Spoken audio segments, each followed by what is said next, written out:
O futebol moderno odeia o camisa 10 clássico.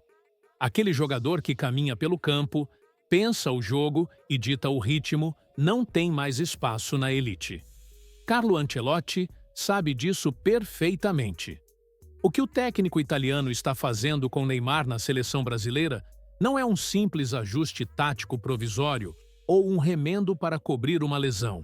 É a destruição definitiva daquele atacante explosivo para forçar o nascimento de um jogador totalmente novo. A prancheta mudou, e a sobrevivência do brasileiro no time de Vinícius Júnior exige um sacrifício físico e posicional brutal. Deixa o seu like, se inscreve aqui no Giro da Bola e venha entender a transformação mais arriscada desta Copa do Mundo. Na América Latina, nós crescemos idolatrando a figura do enganche, aquele maestro clássico, intocável, que jogava livre de obrigações defensivas, apenas flutuando pelo campo para distribuir magia. Mas o futebol europeu de elite impôs um novo ritmo e Carlo Ancelotti trouxe essa mentalidade implacável para a seleção brasileira. Para o técnico italiano, o sistema tático está acima de qualquer nostalgia. E a matemática posicional deste time simplesmente não comporta o Neymar que o mundo se acostumou a ver. A realidade crua, que muitos puristas se recusam a aceitar, é que colocar Neymar na ponta esquerda hoje seria um desperdício tático e um suicídio coletivo. Aquele extremo veloz e elétrico que quebrava cinturas na linha de fundo com as camisas do Santos ou do Barcelona não existe mais. Tentar ressuscitá-lo significaria deslocar Vinícius Júnior. O camisa 7 é, neste momento, a estrela absoluta e o dono incontestável do corredor esquerdo. Tirar Vini da sua zona de conforto e de sua máxima potência é um verdadeiro crime na prancheta de Ancelotti. Do outro lado, a ponta direita também exige uma intensidade física brutal. Rafinha era o dono absoluto do setor até sofrer a lesão na coxa contra o Haiti. E seu provável substituto para o próximo jogo, Luiz Henrique, oferece a mesma força de arranque e capacidade de vitória nos duelos individuais. Ou seja, as margens do campo estão permanentemente bloqueadas para o antigo camisa 10. Foi exatamente diante desta encruzilhada que Ancelotti tomou a decisão que vai definir o destino do Brasil na Copa. E ele não escondeu seu laboratório de ninguém. Ainda no final de maio, após o amistoso preparatório contra o Panamá, o italiano foi direto ao ponto diante dos microfones. Declarou abertamente que Neymar deveria atuar por dentro, nunca mais pelos lados. A ordem era transformá-lo em um segundo atacante, um falso 9, operando exclusivamente no eixo central do gramado. Mas não se engane pensando que atuar centralizado significa menos esforço físico, como se o brasileiro fosse atuar como um veterano apenas caminhando e administrando energia. Pelo contrário, para sobreviver no centro do ataque, recebendo a bola de costas para os zagueiros pesados desta Copa do Mundo, Neymar precisou modificar a própria resposta do seu corpo. O nível de exigência mudou drasticamente. Ele superou a lesão de grau 2 na panturrilha direita não com repouso passivo, mas engolindo a exigente cartilha da preparação física. Estamos falando de rotinas diárias implacáveis, divididas em 2 e às vezes até 3 períodos no Columbia Park. Longe dos holofotes e do glamour, o jogador trocou a fisioterapia leve por trabalhos extremos de força, resistência e explosão muscular.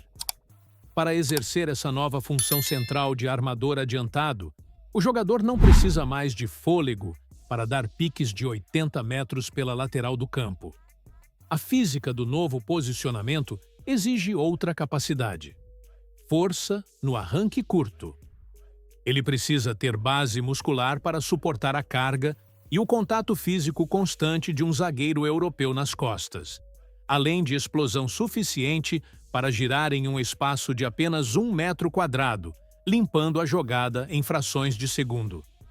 Essa transformação requer um alinhamento perfeito de tempo e espaço com o restante do time. É por isso que os treinamentos recentes foram marcados por longas reuniões táticas à beira do gramado entre Ancelotti, Neymar e o zagueiro Marquinhos. Eles estão ajustando os milissegundos dessa nova engrenagem, o momento exato em que o novo falso 9 deve recuar 2 passos, arrastar a marcação central da zaga inimiga e abrir uma cratera no sistema defensivo para as infiltrações diagonais fulminantes de Vini Júnior e Luiz Henrique. Ele deixa de ser o ponta isolado para se tornar o grande arquiteto de uma armadilha letal. A prova de fogo para esse laboratório tático tem data e local. Quarta-feira, em Miami, o Brasil enfrenta a Escócia no encerramento da fase de grupos. Mas, se você espera ver o novo dono do meio-campo liderando a equipe desde o apito inicial, reduza suas expectativas. A comissão de Carlo Ancelotti desenhou um planejamento de cautela extrema. Colocar Neymar como titular absoluto neste momento seria um erro amador, e o pânico de uma recaída muscular dita as regras nos bastidores da concentração. O plano contra a equipe escocesa não é que ele decida a partida ou jogue os 90 minutos. É puramente fisiológico, um teste de estresse em tempo real. Se pisar no gramado, será por uma janela curta de minutos no segundo tempo. Ele precisa sentir o atrito da grama, absorver o impacto de uma dividida real com a defesa europeia e provar que sua panturrilha suporta as exigências da Copa do Mundo. A diretriz interna é inegociável: evitar a qualquer custo uma nova ruptura. E a verdade é que o técnico italiano tem preocupações ainda mais urgentes na prancheta. O sinal de alerta sobre o desgaste do elenco está piscando em vermelho. Alisson, peça intocável do gol, sequer treinou no campo durante a janela aberta para a imprensa, ficando isolado no controle de carga. A equipe opera no seu limite físico. Para piorar, há o fantasma das suspensões. Casemiro, o verdadeiro motor de contenção do meio-campo, e o lateral Douglas Santos entram em campo pendurados. Um cartão amarelo contra a combativa equipe britânica significa desfalque certo no decisivo primeiro jogo do mata-mata. O Brasil caminha sobre uma linha muito tênue entre poupar energias e garantir estabilidade no torneio. Porém, a verdadeira bomba relógio armada por Ancelotti não explodirá contra a Escócia. O impacto devastador está reservado para a fase eliminatória, onde não há margem para testes. A lesão de Rafinha contra o Haiti foi o gatilho que permitiu essa reestruturação, mascarando a falta de espaço no ataque sob o disfarce de uma emergência médica. Mas o atacante do Barcelona está voltando. Ele vem sendo preparado pelo departamento médico com foco exclusivo para as oitavas de final. Quando Rafinha estiver fisicamente 100%, a matemática impiedosa de Ancelotti não vai fechar. Alguém de peso mundial terá que sobrar. Pense no cenário que se desenha. Se Neymar brilhar atuando pelo centro, armando o jogo, centroavantes de ofício como Matheus Cunha e Igor Thiago perdem definitivamente o espaço. Mas o drama principal ocorre pelas pontas. Se Luiz Henrique, que assumiu a vaga emergencial na direita, continuar entregando resultados em altíssimo nível, o que Ancelotti fará? Vai ter a coragem de colocar Rafinha, um dos jogadores mais influentes do Barcelona na La Liga, sentado no banco de reservas em plena Copa do Mundo? Ancelotti apostou muito alto. Ele usou a crise médica como laboratório para tentar construir o ataque dos sonhos. O sucesso dessa nova engrenagem tática vai gerar a maior dor de cabeça política e de vestiário que o time já enfrentou. O italiano está com o dedo no botão vermelho.